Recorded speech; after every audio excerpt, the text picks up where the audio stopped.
For Fairfax. Thank you, Mr Speaker. And my question is to the Minister for Families and Social Services, representing the Minister for Communications. Will the Minister update the House on how the government is working to keep Australians safe and secure online and working to combat image-based abuse?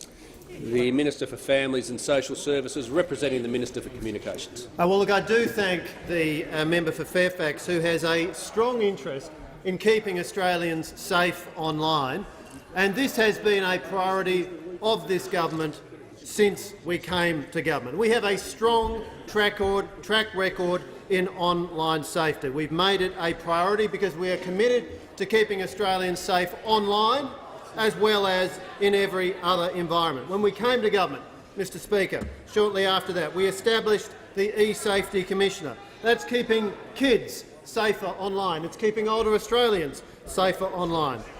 And we are also enhancing the powers of the E-Safety Commissioner to deal with the growing scourge of non-consensual sharing of intimate images. Mr Speaker, regrettably, this is an increasing problem in our community. It's colloquially known as revenge porn, and whoever it happens to, the response, the perception, the feeling is universal.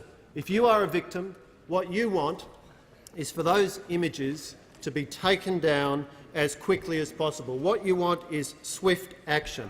And that is why the Morrison government has delivered through the Enhancing Online Safety Non-Consensual Sharing of Intimate Images Bill.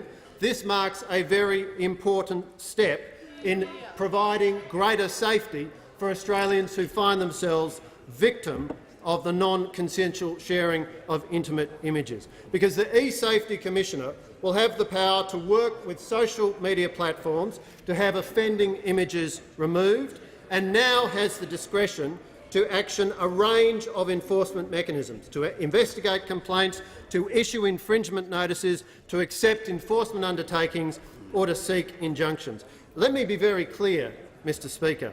Under this legislation, as an individual, if you do the wrong thing, you can expect to be fined up to $105,000 if you do not comply with a request from the E-Safety Commissioner to remove an offending image. If you're an organisation, the fine is $525,000. And we've also amended the criminal code, which means perpetrators who send private sexual material could face increased penalties of imprisonment for up to 5 years or 7 years for repeat offenders. Mr Speaker, it is so important that the safety of Australians online is protected, as the Morrison government is working to protect the safety of Australians in all environments. And with this toughening of the laws to deal with revenge porn, we have made Australians safer. We are taking action to keep Australians safer online.